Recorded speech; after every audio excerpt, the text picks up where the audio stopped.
सिंधु सभ्यता ते तहक़ीक़ जे सिलसिले में अॼु पाण हिक ॿिए अहम आग पांधी वाही बाबति ॻाल्हि ॿोल कंदासीं।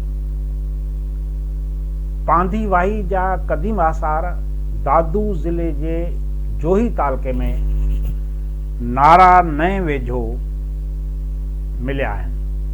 ॻोठाणी सक़ाफ़त जे वारसनि जी ही वसंदी खीरथर छपर जे हेठां हिक मथां ई माथिरी ते आहे। हीअ वसंदी मोहन जे दड़े जे शहरी तमंदुन खां अॻु जो हिकु नंढो ॻोठ या वाहण आहे। खोटराई दौरान उतां ॿ तह मिलिया आहिनि। हेठियों तह जेको ॻोठाणी सक़ाफ़त वारी दौर जो आहे, उतां आमरीअ जे दौर वारा थांव मिलिया आहिनि, जॾहिं त मथे तह मां हड़ापा दौर जा मख़सूस थांव ॻाढ़े तर ते कारी चिटसाली वारा मिलिया आहिनि। क़दीम आसारनि जे माहिर फिल्म जी राय आहे त इहो ज़रूरी न आहे त अहिड़ी चिटसालीअ वारा थांव फ़क़ति हड़ापा दौर सां वास्तो रखंदड़ हुजनि, जॾहिं त हितां मिलंदड़ किन थांवनि जो वास्तो ॾाखिणी बलोचिस्तान जे माॻनि सां बि आहे।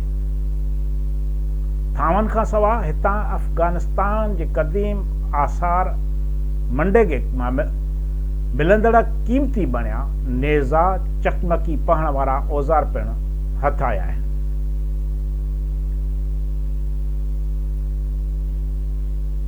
जिन में पिपर जो पन, मच्छियुनि जा छिलर ऐं ढगनि जा चिट आमतौर ते चिटियल आहिनि।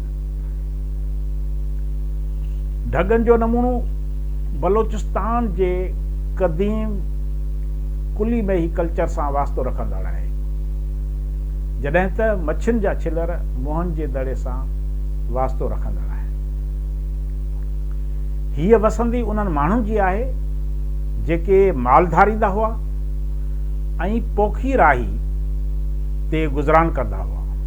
हू नंढा मुस्ततील घर ठाहे उन्हनि में रहंदा हुआ।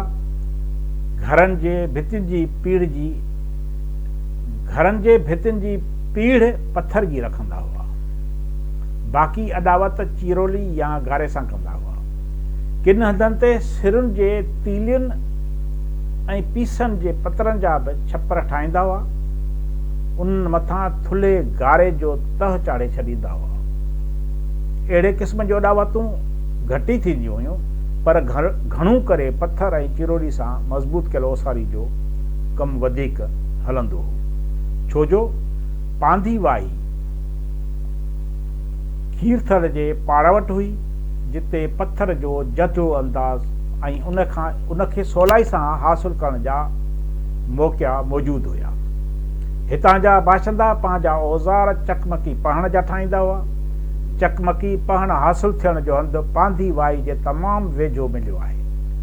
उन हंध जे भरिसां औज़ार ठाहींदड़ कारीगरनि जे पथरान घरनि जा निशान ऐं संदन औज़ारनि जी भोर ऐं टुकड़ा वॾे अंदाज़ में हथ आया आहिनि। पांधी वाही जे माण्हुनि पंहिंजी हिते रहाइश पाणी जी सहूलियत खे नज़र में रखंदे इख़्तियार कई ऐं उते ई वञी पंहिंजा झूपा जोड़िया, जिते पाणी आसानी सां मिली सघियो थे। पांधी वाही ॻोठ जे भरिसां पाणीअ जो हिकु चश्मो बि मिलियो आहे, जितां उतां जा बाशिंदा पाणी हासिल कंदा हूंदा। इन ई चश्मे जे पाणीअ ते गुज़र सफ़र लाइ वञी वारो कंदा हूंदा। इन चश्मे मां निकितल हिकु कड़िए माना वाटर जा निशान बि मिलिया आहिनि, जेको कड़ियो चश्मे मां निकिरी आबादी लाइक़ु ज़मीन खे पोख करण लाइ पाणी पहुचाईंदो हो।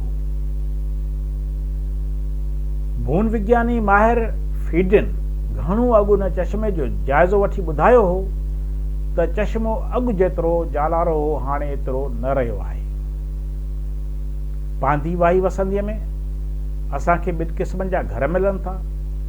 हिन वसंदीअ जा मरकज़ी घर जेकी नंढड़ी एराज़ी में पखिड़ियल आहिनि ऐं हिकु कुदरती मथां दड़े ते आहिनि, उन्हनि घरनि मां अंदाज़ो लॻाए सघिजे थो त हीअ घर जेकी मर्कज़ में आहिनि इहे ॻोठ जे चङे मुड़ुस ऐं संदन अज़ीज़नि जा हूंदा ऐं उन मर्कज़ी रहाइशी एराज़ीअ जे चौधारी परे परे ताईं चोथाई खन मेल में अकेला घर या घरनि जा मेड़ा कालाधा विया आहिनि जेकी ॿिए क़िस्म जे घरनि में शामिल आहिनि जितां काफ़ी अंदाज़ में भॻल थांव क़ीमती चकमकी पढ़ण जा औज़ार पिणु मिलिया आहिनि। इहे घर वसंदीअ जे हारियुनि नारियुनि ऐं मालवंदनि जा हूंदा। पांधीवाई वसंदी जा रहवासी हारी ऐं मालदार हुआ। पंहिंजो घणो वक़्तु माल चारण ऐं ज़राअत करण ते सर्फ़ कंदा हुआ। हिन वसंदी जे मिलण सां सिंधू माथिरी जे क़दीम ॻोठाणी सक़ाफ़त ते वधीक रोशनी पवे थी।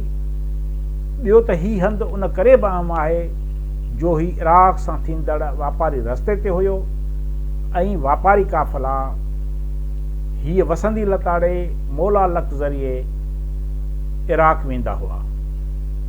महिरबानी।